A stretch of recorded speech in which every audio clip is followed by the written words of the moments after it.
আপনি যদি উচ্চ মাধ্যমিক পাশ করার পর 2025 সালে কলেজে ভর্তি হতে চান, তাহলে আজকের ভিডিওটি একদম আপনার জন্য।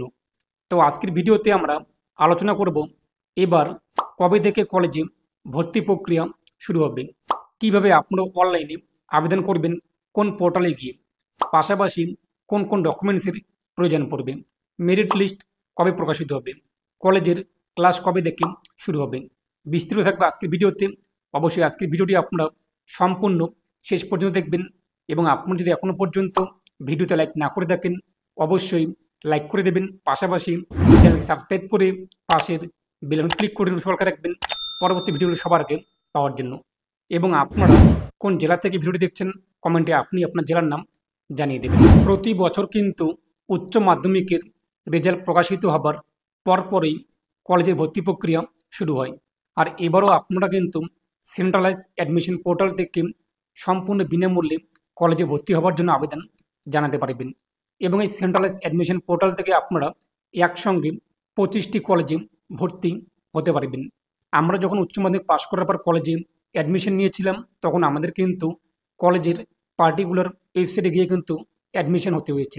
যে Cooch Behar college, Mathabhanga college, Nishiganj college কিংবা ফালাকাটা কলেজ কিংবা যে কলেজগুলো রয়েছে, প্রতিটি কলেজের কিন্তু পার্সোনাল যে পোর্টাল রয়েছে সেই অফিসিয়াল পোর্টালে গিয়ে কিন্তু অ্যাডমিশন হতে হয়েছে। এবং 2024 সাল থেকে কিন্তু নতুন পোর্টাল রাজ্য সরকার চালু করেছে, যার নাম সেন্ট্রালাইজ অ্যাডমিশন পোর্টাল। আর এই সেন্ট্রালাইজ অ্যাডমিশন পোর্টালে আপনারা অসংখ্য সুবিধা পাবেন। যেমন আপনারা একসঙ্গে সর্বোচ্চ 25টি কলেজে অ্যাডমিশন হতে পারবেন। পাশাপাশি আপনারা কিন্তু এখান থেকে আপনার মেরিট লিস্ট থেকে শুরু করে কলেজের ভর্তির ফি যে রয়েছে, অ্যাডমিশন ফি, তা কিন্তু দিতে পারবেন। এবং আপনাদের র্যাঙ্ক কত নম্বরে রয়েছে, কতজন অ্যাপ্লাই করেছে সেই কলেজে, সেই সাবজেক্টে, এক কথায় সমস্ত কিছু আপনারা কিন্তু সেখানে দেখতে পারবেন। এবং আপনাদের প্রাপ্ত নাম্বার অনুযায়ী আপনারা কত নাম্বার কিংবা কত পার্সেন্টেজে রয়েছে মেরিট র্যাঙ্ক, তা কিন্তু সেখানেই দেখতে পারবেন। আর কলেজে ভর্তি হওয়ার জন্য যে সমস্ত ডকুমেন্টস আপনাদের প্রয়োজন পড়বে, আপনাদের কিন্তু একটি বৈধ মোবাইল নাম্বার, যে মোবাইল নাম্বার আপনার চালু রয়েছে, একটি বৈধ জিমেল আইডি, যে জিমেল আইডি আপনাদের ওটিপি আসবে, পাশাপাশি আপনার কালার পাসপোর্ট সাইজের ফটো লাগবে, সিগনেচারের কিন্তু দরকার পড়বে, এবং আপনাদের বয়সের প্রমাণপত্র হিসাবে চাওয়া হয়েছে মাধ্যমিকের অ্যাডমিট কার্ড অথবা সার্টিফিকেট, এবং আপনাদের কিন্তু মাধ্যমিক কিংবা তার সমতুল্য পরীক্ষার মার্কশিট লাগবে, উচ্চ মাধ্যমিক পরীক্ষা কিংবা তার সমতুল্য পরীক্ষার মার্কশিটের দরকার পড়বে, মাধ্যমিকের রেজিস্ট্রেশন সার্টিফিকেট লাগবে আবেদন করার সময় কলেজে ভর্তি হওয়ার জন্য। এর পাশাপাশি আপনি যদি এসসি, এসটি, ওবিসি পরিবারের ছাত্র হয়ে থাকেন কিংবা পড়ুয়া হয়ে থাকেন, তো অবশ্যই আপনাদের কিন্তু এসসি, এসটি, ওবিসি সার্টিফিকেট দিতে হবে, জাতীয়তা শংসাপত্র। এবং আপনি যদি শারীরিক অক্ষম হয়ে থাকেন, যে প্রতিবন্ধী সার্টিফিকেট তার কিন্তু দরকার পড়বে। এবং আপনাদের একটি পরিচয়পত্র লাগবে, যেখানে আপনাদের ফটো রয়েছে যে ডকুমেন্টসে, সেটা আধার কার্ড হতে পারে, প্যান কার্ড হতে পারে, ভোটার কার্ড হতে পারে, ড্রাইভিং লাইসেন্স হতে পারে, পাসপোর্ট হতে পারে, ইত্যাদি ডকুমেন্টসগুলো। এবং আপনাদের যদি বাংলার শিক্ষা আইডি থাকে সেটি আপনি দিতে পারেন, না হলে আপনারা সেটি ফাঁকা রাখবেন। এবং আপনাদের ব্যাংকের পাসবুক কিংবা ক্যান্সেল চেক কিংবা ব্যাঙ্ক স্টেটমেন্টের দরকার পড়বে। আর এই যে ব্যাংকের তথ্য, তা দেওয়ার পিছনে কারণ এটাই যে আপনি যে কলেজে যখন ভর্তি হওয়ার জন্য পেমেন্টটি করবেন, মনে করুন আপনি 4টি কলেজে অ্যাপ্লাই করেছেন, মাথাভাঙ্গা, ফালাকাটা, নিশিগঞ্জ, কোচবিহার। তো মাথাভাঙ্গা কলেজে আমাদের নাম চলে আসছে প্রথম মেরিট লিস্টেই, আমরা সেখানে একটি সাবজেক্টে অ্যাডমিশন হয়েছি। এরপর দ্বিতীয় মেরিট লিস্টে আমাদের কোচবিহার কলেজে নাম এসেছে। এখন আমরা মাথাভাঙ্গা কলেজে অ্যাডমিশন হব না, কোচবিহার কলেজে অ্যাডমিশন হব। মাথাভাঙ্গা কলেজে আমাদের ভর্তির ফি যে রয়েছে তা ছিল 5,000 টাকা অ্যাডমিশন ফি। এবং যে কোচবিহার কলেজে যে সাবজেক্টে আমরা অ্যাডমিশন নেব, সেখানে আমাদের ভর্তির ফি রয়েছে অ্যাডমিশন ফি 4,000 টাকা। এখন আমরা 1,000 টাকা কিন্তু বেশি পেমেন্ট করেছি। তো এই টাকাটি আমরা কোথায় ফেরত পাবো? এখানে আপনি যখন অ্যাপ্লাই করার সময় অ্যাকাউন্টে তথ্য উল্লেখ করবেন, সেই অ্যাকাউন্টে আপনাদের কিন্তু বাকি টাকাটি রিফান্ড চলে আসবে। যদি এমন হয়ে থাকে উল্টোটি, মাথাভাঙ্গা কলেজে আপনি 5,000 টাকা দিয়ে অ্যাডমিশন হয়েছেন, এখন আপনি যে দ্বিতীয় মেরিট লিস্টে আপনার নাম চলে আসছে অন্য কলেজে, সেখানে আপনি অ্যাডমিশন নেবেন সেই সাবজেক্টে, সেখানে 6,000 টাকা কিংবা 7,000 টাকা এমন রয়েছে।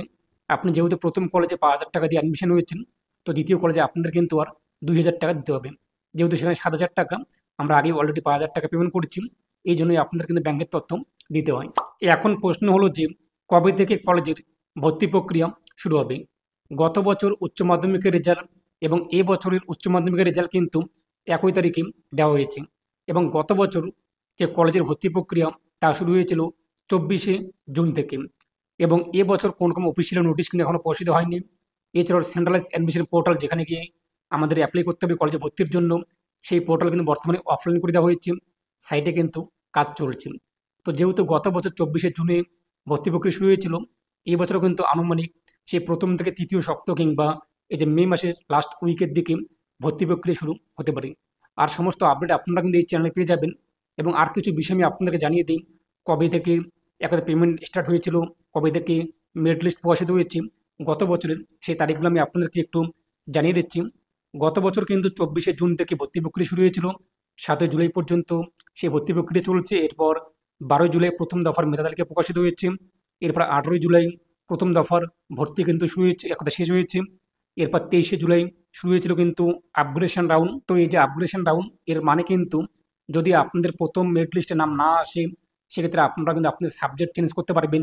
এর পাশাপাশি কলেজে, কোন কলেজে আপনার র্যাঙ্ক কত রয়েছে সেগুলো আপনারা কিন্তু এখানে আপডেট করতে পারবেন। এবং সেন্ট্রালাইজ অ্যাডমিশন পোর্টালে আপনারা কিন্তু সমস্ত আপডেট পেয়ে যাবেন, অর্থাৎ আপনার নাম্বার এবং আপনি যে কলেজে অ্যাডমিশন হয়েছেন, যে সাবজেক্টে আপনি অ্যাপ্লাই করেছেন, সেই সাবজেক্টে কতজন ছাত্র কিংবা পড়ুয়া অ্যাপ্লাই করেছে, কত নাম্বার পয়েন্ট আপনারা সেই নাম্বার অনুযায়ী সমস্ত কিছু আপনারা কিন্তু দেখতে পারবেন। এরপরে যে আপগ্রেডেশন রাউন্ড, সেখানে আপনারা আপনাদের কলেজ চেঞ্জ করতে পারবেন এবং সাবজেক্ট কিন্তু চেঞ্জ করতে পারবেন। 1 নম্বর রাখতে পারবেন, যেটি একটা চান্স খুবই কম রয়েছে সেটিকে আপনারা 10 নম্বর রাখতে পারেন। এইভাবে আপনারা কিন্তু আপগ্রেডেশন করতে পারবেন। এরপর আপগ্রেডেশন রাউন্ডের কিন্তু ভর্তি শুরু হয়েছিল 26শে জুলাই। এরপর 6ই আগস্ট কিন্তু কলেজে নথি যাচাই করা হয়েছিল, অর্থাৎ ভেরিফিকেশন করা হয়েছিল ডকুমেন্টস। এরপর 7ই আগস্ট থেকে কিন্তু ক্লাস শুরু হয়েছিল। এরপর একটা শুরু হবে সেরকম কিন্তু ডেট দেওয়া হয়েছিল। এরপর মপ আপ রাউন্ড কিন্তু শুরু হয়েছে। মপ আপ রাউন্ডে যারা যারা নাম, এক কথা যাদের যাদের নাম লিস্টে আসেনি, সেই মপ আপ রাউন্ডের মাধ্যমে কিন্তু তারা কিন্তু ভর্তি হতে পেরেছে। তো সেক্ষেত্রে আপনাদের কোনো রকম চিন্তা নেই যে আপনার নাম্বার কম, সেক্ষেত্রে আপনারা চান্স পাবেন কি না।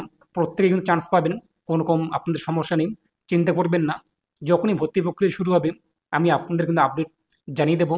আর কীভাবে অ্যাপ্লাই করবেন, কীভাবে কলেজ চয়েস করবেন, কীভাবে সাবজেক্ট চয়েস করবেন, কীভাবে এক কথায় পেমেন্ট করবেন, সমস্ত কিছু আপনারা কিন্তু এই চ্যানেলে পেয়ে যাবেন। তাই প্রতিনিয়ত আপনার চ্যানেলটি ফলো করবেন এবং এখনও পর্যন্ত সাবস্ক্রাইব না করলে সাবস্ক্রাইব করে পাশের বেল আইকন ক্লিক করে সবাইকে রাখবেন, যাতে পরবর্তী ভিডিও সবার আগে পেয়ে দেখেন। আর অবশ্যই ভিডিওটি শেয়ার করে প্রত্যেকে জানিয়ে দেবেন। প্রত্যেকে ভালো থাকুন, সুস্থ থাকুন। কোনো প্রশ্ন হলে অবশ্যই কমেন্টে জানিয়ে দেবেন।